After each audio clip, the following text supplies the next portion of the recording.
Hello, Kelly here with Kelly Soroka Life. And today I am bringing you a review of the book, The Apothecary of Belonging. Now, this was the magic book that I read in January as part of my 4x4 series. And for each month, I have four things that I study during the month. And I study a crystal, an herb, a book, and a deck. And so I have all the videos for everything that I did so far, the herb, the crystal, the herb, and the deck that I've already reviewed. And I'll show you where those are. I'll leave links to those if you want to go back and read or watch those, that you can. But today I wanted to finish up with the last thing from January, even though we're into February a little bit right now. But this was a really, really good book, and it took me a little longer than January to read it.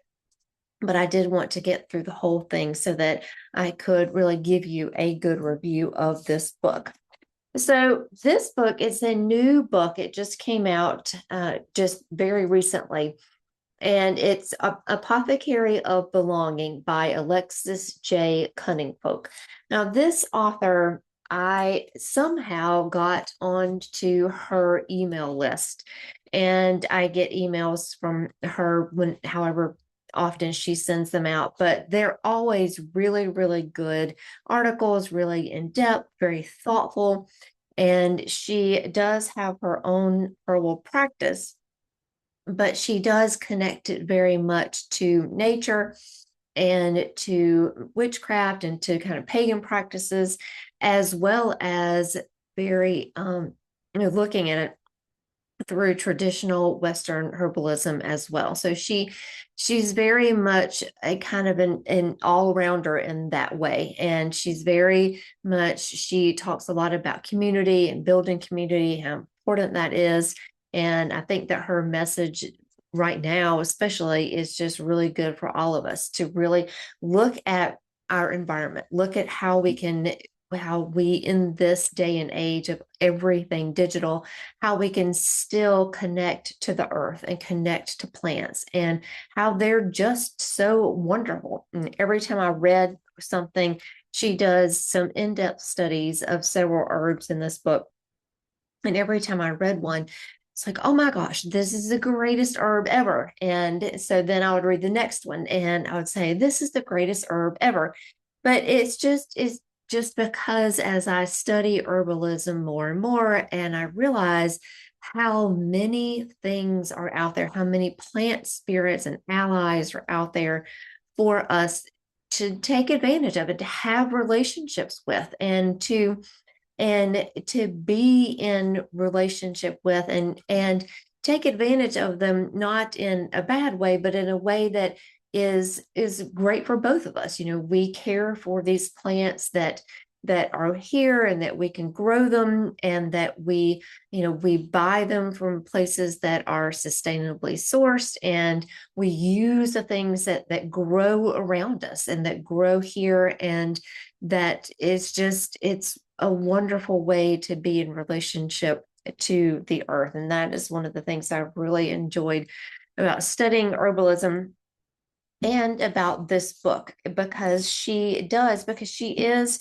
a person who has her own apothecary and her own herbalism practice. And so she is a person who helps other people when they have problems, when they have any kind of problems, when they have spiritual problems, when they have medical problems, when they have mental problems, or things that are going on in their mind. And she tackles all of these things in the book in a very kind way, in a very way that's very open and accepting of all of these different kinds of practices. And it's magical too. She puts in a lot of magic in the book, and relating to the moon and relating to the seasons. And it's just a beautiful book. And I think that the thing that I liked about it the most is that that she brings the herbs in very different ways, and it's kind of like a three-level way. She brings it in just kind of like an ordinary, let's get to know you, this herb, this plant, this spirit, let's get to know you. And then she goes on to talk about how it can be used medically, and how it can be used in herbal healing, and how it can be used in the different ways that it can use in the different seasons that it belongs in. And so the book is divided up into seasons. And so she starts with, I believe,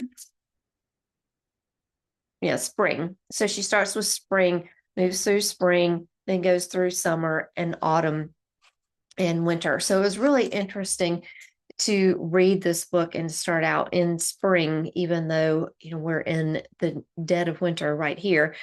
And to just to know that, even though that right now it seems like everything is dead, and it's not, and covered in snow, it's still going to be alive again. And there's still ways, when I got to the chapter on winter, there's still ways to bring in wonderful, beautiful things in each season.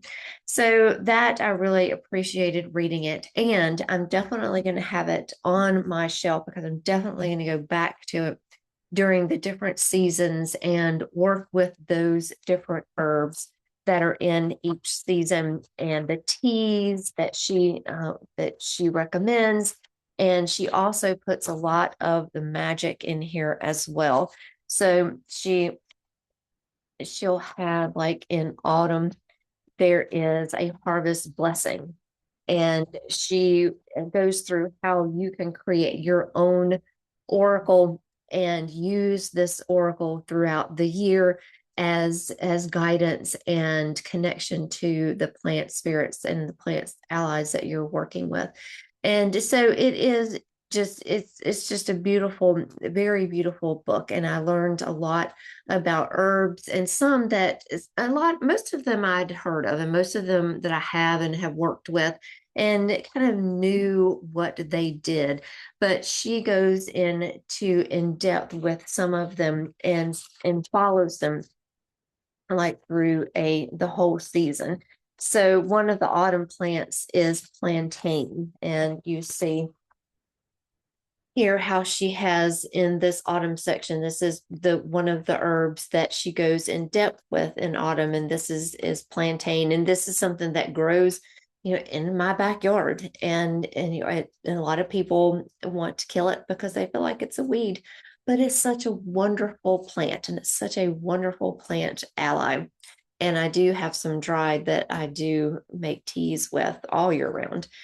But this she goes into, and she then will, and she always has the Latin name to it. And so, and that's important, because if you're using plants in an herbal healing kind of way, then you want to know their their Latin names, and you want to be able to not only connect to them in that way, to connect to them so that people know what you're talking about, what you're specifically talking about. And she talks about that a little bit here, and gives, like with plantain, there's common and folk names that you may have grown up and seeing this plant wherever you lived, you might call it something different. But for us to know, for us to have the shared language together, it's a good thing to know, to know the Latin name for it. And she also gives you the element, zodiac signs, planets, moon phases, the parts that are used of the plant, the habitat where it lives, growing conditions, when you can collect it, the flavor, the temperature, the moisture, the tissue states, and then the actions. And here she gets into, and this is why I feel like that it's like this different levels, because she goes from kind of common things, and the common way that you might encounter this herb, the ways that you can use it magically in kind of the second level. And then the third level, she goes really in depth into how you can use this herb herbally, and how you can use it for healing. And so she says they are like, and some of them are like plantain is an alterative, an antibacterial, antiseptic, restorative, fiber laxative, emollient. So it's all of these things. And all of these are herbal actions, herbal things that you can use this herb for. And then contraindications where you might not want to use this herb. And then the dosage, if you're using it for something specific, how you would use it. And then she has a section on standard dosages that goes kind of back to traditional Western herbalism and how you would give this to a person or for yourself. So then she goes into this plant into more depth and follows it all through the seasons. And even though this is a plant that she has in autumn, she talks about how it can go through all of the seasons and what it can use it for. So seasonal uses, magical uses, and then she has the plantain personality. And these were always fun to read about because she has the plant as a personality. So you can look at that and think there when you read the art or read the part about the personality, it's how this kind of herb might show up in a person. And so you might know a person that's like that, and you might think, oh, plantain would be really good for this person. And because this person may be having some particular difficulties, or you can think, maybe I feel these personality characteristics in a certain time or a certain place.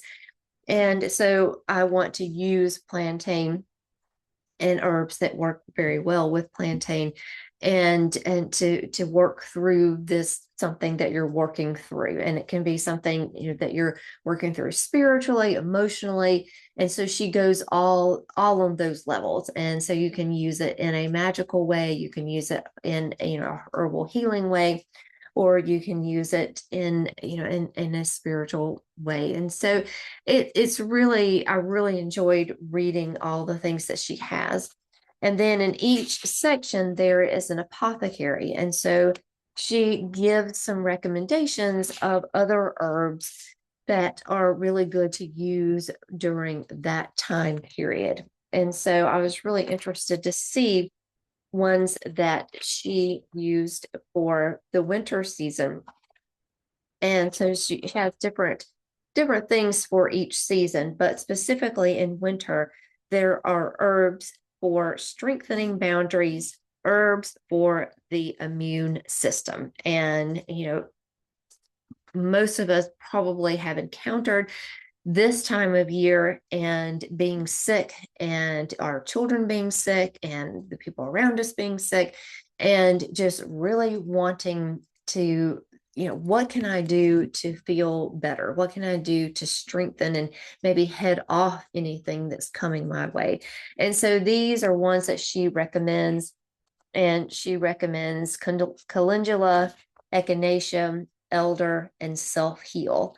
And she gives like short descriptions of all of them, their Latin names, and descriptions of how you can use them, how you might use them. Like elder, you can make a tea with it, or you can use it and make a syrup with it. And it's really good to take during this time of year. And so she talks about that in the book and how you can use it.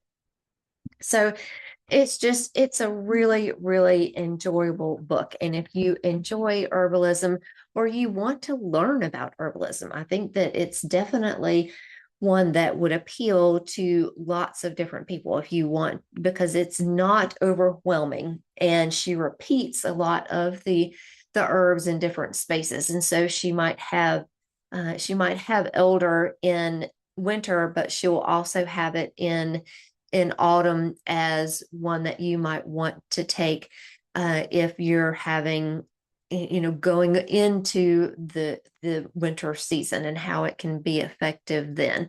And then she also talks about how different herbs for different times in your life. So ones that you might want to use with children, or supportive for children, ones that you might want to use for teenagers and young adults, ones that you might want to use for middle age and older, and ones that you might want to use for the elderly. And so it's just this really community kind of feeling all through the book, connecting to the land, connecting to these plant spirits, and connecting to the different phases. And she looks at the different phases of the moon and how it follows through those, and what herbs are good for those times of the year. And so it really follows the cycles, really follows nature, really follows the earth, and connecting to the earth. And so and has great magical uses, great magical things that you can do, and that you can, even if you don't want to really use herbs for healing, then you might want to just use them for magical purposes, and in your moon practices. And she also talks about for specifically for women, supporting women through different phases in their lives when they first go into and first start their menstrual cycles, and then when they're in that time of fertility, and time that they may be having children, and then times when of menopause, and what happens after, and how herbs can be used to support not only herbally and herbal healing, but support you in all of these things, in mentally and spiritually and emotionally.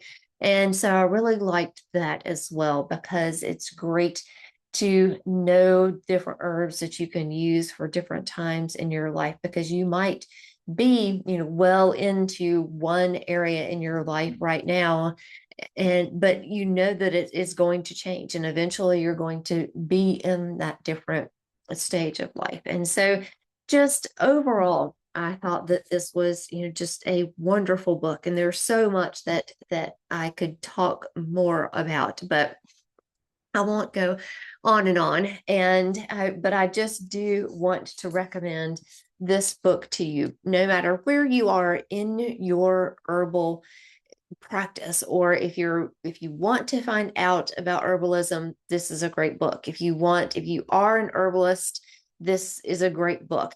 If you really want to deepen your herbal practice, and with something that is not like sitting down with a big herbal encyclopedia, which a lot of books are like that, and I think they're really good as reference books. But this one is, part reference, part story, part magic, and it just brings it all together just in a really beautiful way. So definitely recommend this book. And this was the last thing that I had in my 4x4 practice. And so in January, let me see if I can remember what I did in January. I did the herb that I did was Milky Oats. The crystal that I studied was Tourmalinated Quartz.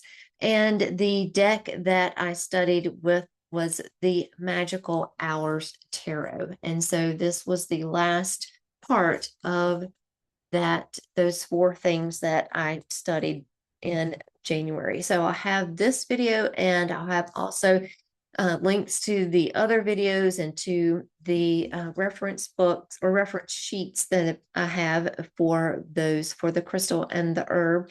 And for the book review, I have a book review, blank book reviews, and deck reviews that you can use as well.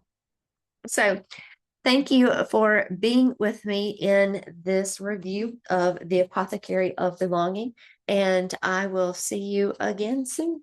Bye.